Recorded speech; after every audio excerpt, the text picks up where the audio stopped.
तो चलिए अब देखते हैं एक्सरसाइज 2.2 से क्वेश्चन नंबर 4।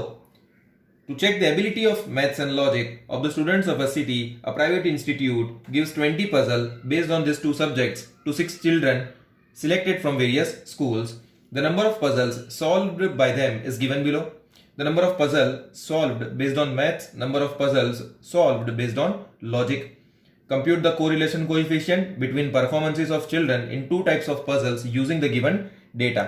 अब देखो, number of puzzle solve based on mathematics उसको हम एक्स वेरिएबल कंसीडर करेंगे, और number of puzzle solve based on logic उसको हम वाई वेरिएबल कंसीडर करेंगे। जब भी क्वेश्चन में जो फर्स्ट रो होगी वो हमारे लिए एक्स वेरिएबल होगा और second row accordingly Y variable होगा।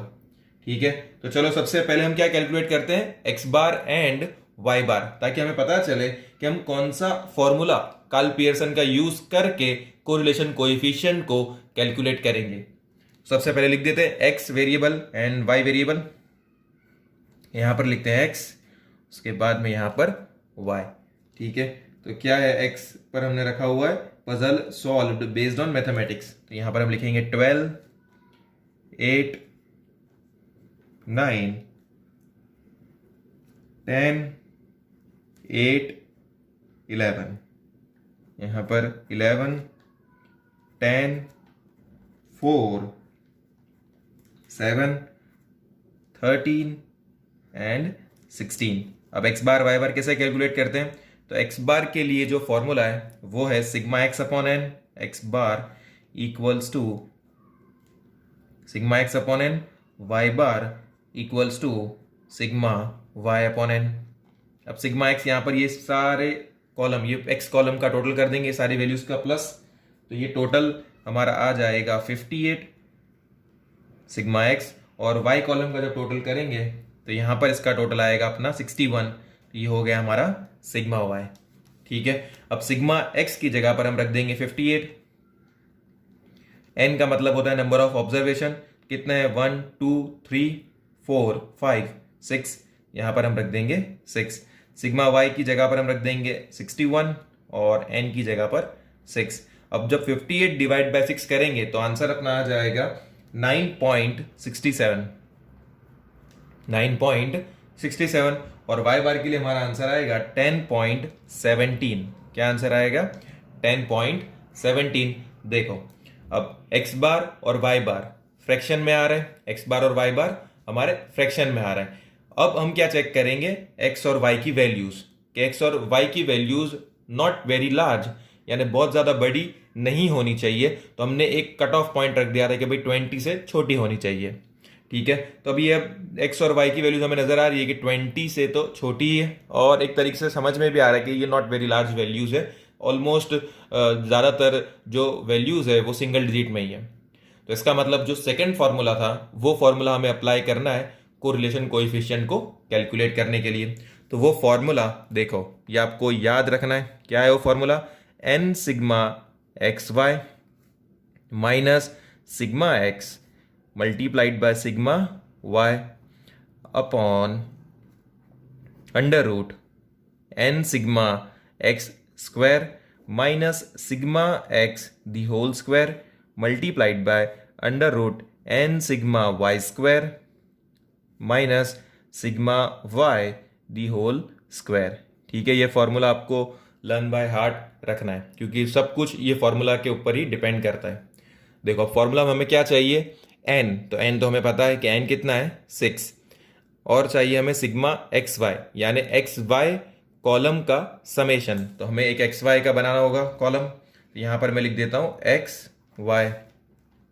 उसके बाद हमें चाहिए सिग्मा एक्स, तो वो हमारे पास अवेलेबल है 58, सिग्मा वाई 61 वो भी अवेलेबल है, एन अवेलेबल है, सिग्मा एक्स स्क्वायर यानी एक्स स्क्वायर के कॉलम का समेशन जो हमारे पास नहीं है, तो हमें एक कॉलम बनाना होगा एक्स स्क्वायर, और वैसे यहाँ पर एन अवेलेबल है, सिग्मा वाई स्क्वायर नहीं है तो वाई स्क्वायर का कॉलम बनाना होगा, तो यहाँ पर मैं लिख देता हूँ वाई स्क्वायर। अब सिग्मा वाई तो अवेलेबल है अपने पास, तो देखो अब ये जो कॉलम्स हमारे बने एक्स वाई एक्स स्क्वायर और वाई स्क्वायर, इसको हम कैलकुलेट कर देंगे। एक्स वाई का मतलब क्या है, एक्स और वाई दोनों का मल्टीप्लीकेशन, तो 12 मल्टीप्लाइड बाई 11, 12 मल्टीप्लाइड बाई 11 जब आप करोगे तो आपका आंसर आएगा 132। एक्स स्क्वायर, यानी ये एक्स का स्क्वायर करना है, तो 12 का स्क्वायर कितना हो जाएगा 144। वाई का स्क्वायर यानी कि ये 11 का स्क्वायर कितना हो जाएगा 121। अब ऐसे ही बाकी की सारी वैल्यूज को आपको कैलकुलेट कर लेना है। देखिए अब आप टैली कर सकते हैं, मैंने सारी वैल्यूज को कैलकुलेट कर दिया है और अकॉर्डिंगली हमारा सिग्मा एक्स वाई का आंसर आ रहा है 598, तो आपका भी वही आना चाहिए। सिग्मा एक्स स्क्वायर का आंसर आ रहा है 574 और सिग्मा वाई स्क्वायर का हमारा आंसर आ रहा है 711। ठीक है, आप सबका भी यही आंसर आया होगा और अगर नहीं आया है तो करेक्ट कर लीजिए। ठीक है, अब हम फॉर्मूला में वैल्यूज को इनपुट करते हैं। एन की जगह पर क्या लिख देंगे हम 6, सिग्मा एक्स वाई की जगह पर हम लिखेंगे 598 माइनस सिग्मा एक्स की जगह पर हम लिखेंगे 58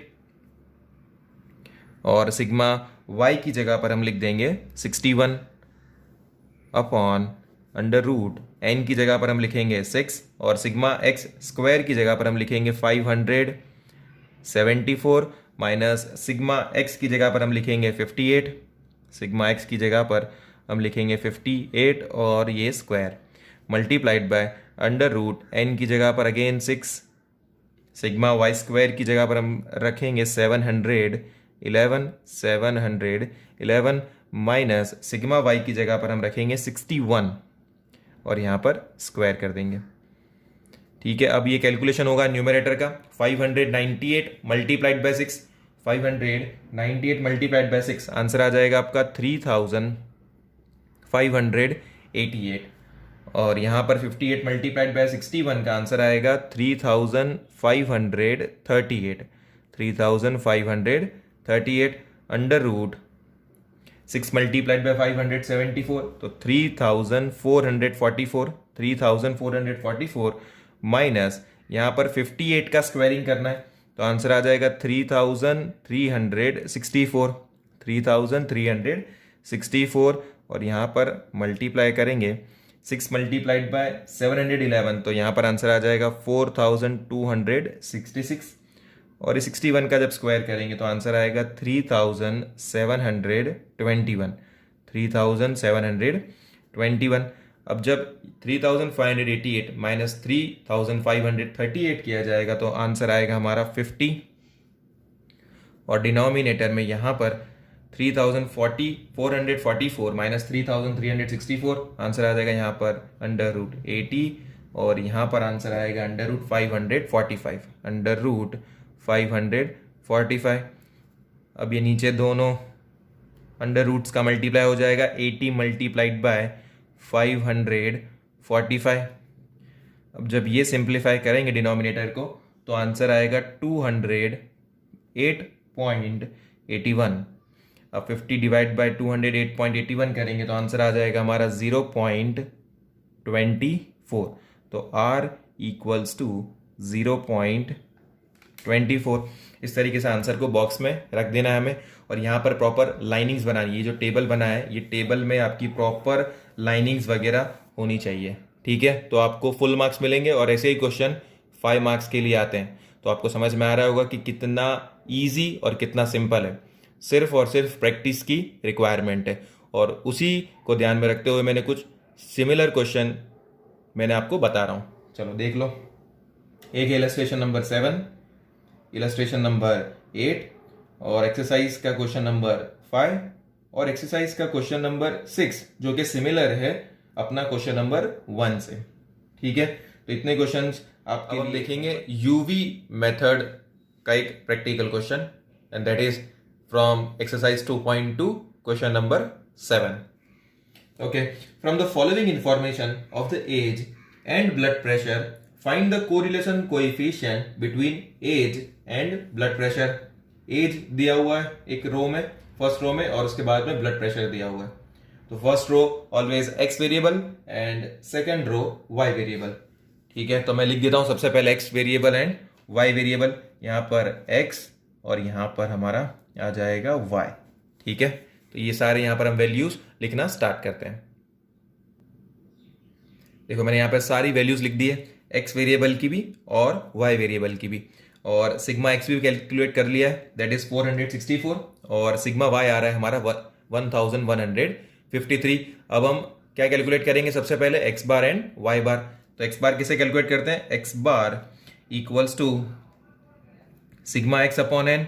तो सिग्मा एक्स कितना है 464 अपॉन एन हमारा है 1 2 3 4 5 6 7 8। तो नंबर ऑफ ऑब्जर्वेशन है 8। वाई बार कैलकुलेट करेंगे, Y bar equals to sigma Y upon N 1153 upon 8। अब ये 464 अपॉन 8 जब हम करेंगे कैलसी पर तो आंसर आएगा 58। आंसर यहां पर आ रहा है 58, एक्स बार इज 58। जब हम वाई बार कैलकुलेट कर रहे हैं तो वाई बार का हमारा आंसर आ रहा है 144.13, 144.13। देखो अब यहां पर हमारा एक्स बार और वाई बार में से एक यानी कि वाई बार का आंसर फ्रैक्शन में आ रहा है। अब हम क्या चेक करेंगे, एक्स और वाई की वैल्यूज। अब एक्स और वाई की वैल्यूज बहुत ही अपेरेंट है, देखकर ही कोई भी बता सकता है कि ये बड़ी वैल्यूज है। बड़ी वैल्यूज जब भी होगी तब हम कोरिलेशन कोएफिशिएंट को कैलकुलेट करने के लिए यूवी वाला फॉर्मूला अप्लाई करेंगे। कौन सा फॉर्मूला अप्लाई करेंगे, यूवी वाला। तो वो फॉर्मूला मैं यहां पर लिख रहा हूं और ये फॉर्मूला आपको लर्न बाय हार्ट करना है, ठीक है। N sigma UV minus sigma U into sigma V upon under root N sigma U square minus sigma U the whole square multiplied by N sigma V square minus sigma V the whole square, ठीक है। तो ये है हमारी formula UV के लिए और यही फॉर्मूला से हम कोरिलेशन कोएफिशिएंट को कैलकुलेट करेंगे। देखो फॉर्मूला की हमारी रिक्वायरमेंट देखो, हम क्या क्या चाहिए, हमें सिग्मा यूवी यानी यूवी का एक कॉलम, सिग्मा यू एक यू का कॉलम, एक वी का कॉलम, एक यू स्क्वायर का कॉलम और एक वी स्क्वायर का कॉलम, ठीक है। अब हम यहां पर लिखेंगे यू, जो यू का कॉलम हमें रिक्वायर्ड है। तो यू की फॉर्मूला क्या होती है, U equals to X minus A का मतलब होता है अज्यूम्ड मीन। हमने जो यहां पर ए अज्यूम किया है वो हम अज्यूम करने वाले हैं 58। अब ये आप कुछ भी अज्यूम कर सकते हैं, जो एक्स वेरिएबल की जो वैल्यूज यहां पर लिखी हुई है जो क्वेश्चन में हमें दी हुई है उसमें से आप कोई भी वैल्यू को ए अज्यूम कर सकते हैं, ठीक है। 56 भी आप अज्यूम कर सकते हैं, 48 भी अज्यूम कर सकते हैं, आंसर सेम ही आएगा, ठीक है। मैंने यहाँ पर ए की वैल्यू को अज्यूम किया है वो है 58, ए की वैल्यू को अज्यूम किया है मैंने यहाँ पर 58। अब वैसे ही वी का column v equals to Y minus A. अब यहां पर से भी आप कुछ भी ए की वैल्यू अज्यूम कर सकते हैं। तो मैंने यहां पर ए की वैल्यू अज्यूम की है वो है 140। मैं यहां पर अज्यूम कर लेता हूं ए इक्वल्स टू 140। अब आप कुछ भी अज्यूम कर सकते हैं वाई ऑब्जर्वेशन से, वाई की वैल्यू से, लेकिन ऐसा कुछ अज्यूम मत कर लेना जैसे कि ए इक्वल्स टू 10,000। अब इससे होगा क्या कि आंसर तो आपका डेफिनेटली आ जाएगा लेकिन आपका जो सॉल्यूशन बनेगा वो बहुत ही टेडियस और बहुत ही कॉम्प्लेक्स हो जाएगा और बहुत ही ज़्यादा टाइम आपका ले लेगा। तो वो उतना ज़्यादा टाइम ना अगर आपको इन्वेस्ट करना हो तो आपको क्या करना है, जो वाई की वैल्यूज दी हुई है उसमें से ही कोई भी एक वैल्यू को आपको ए अज्यूम कर लेना है, ठीक है। तो चलो हमने यहाँ पर ए इक्वल्स टू 140 अज्यूम किया है और यहाँ पर ए इक्वल्स टू 58 को अज्यूम किया है। अब हमें एक कॉलम चाहिए यूवी, एक कॉलम हमें कौन सा चाहिए, यूवी। उसके बाद में हमें एक कॉलम चाहिए यू स्क्वायर और एक और कॉलम चाहिए हमें वी स्क्वायर, ठीक है। अब यहां पर u equals to X minus A, X क्या है हमारा 58 और a हमने क्या अज्यूम करके रखा हुआ है 58। तो 58 माइनस 58 0। यहां पर v equals to y minus A, y कितना है 130, 130 माइनस 140 कैलसी पर ही करना, आंसर आएगा -10, +10 नहीं -10। क्या आएगा -10। आप सारे कैलकुलेशन कैलसी पर ही करना ताकि आपकी कोई भी गलती नहीं होगी और आपका आंसर भी आगे चलकर राइट ही आएगा। अब देखो यूवी है, यूवी यानी यू कॉलम और वी कॉलम दोनों का मल्टीप्लीकेशन, तो 0 multiplied by -10, as we know anything divide और multiplied by 0 is always 0। U square यानी यू कॉलम का, ये रहा यू कॉलम और यू कॉलम का हमें क्या करना है स्क्वायर, यानी 0 का स्क्वायर क्या होगा 0। नाउ वी स्क्वायर, तो v कॉलम का स्क्वायरिंग करना है, तो -10 का जब आप स्क्वायर करोगे कैलसी पर आप रखोगे -10। देखो कैलसी पर आपको क्या करना है -10 इस तरीके से यहां पर रखना है। उसके बाद में मल्टीप्लाई इक्वल्स टू करोगे तो आंसर क्या आ रहा है +100, प्लस 100, तो यहाँ पर हम लिख देंगे प्लस 100। इसी तरीके से सारी वैल्यूज को आपको कैलसी पर कैलकुलेट करके यहाँ पर से टैली करना है। देखो मैंने यहाँ पर सारी वैल्यूज को कैलकुलेट कर दिया है, आप टैली कर लीजिए।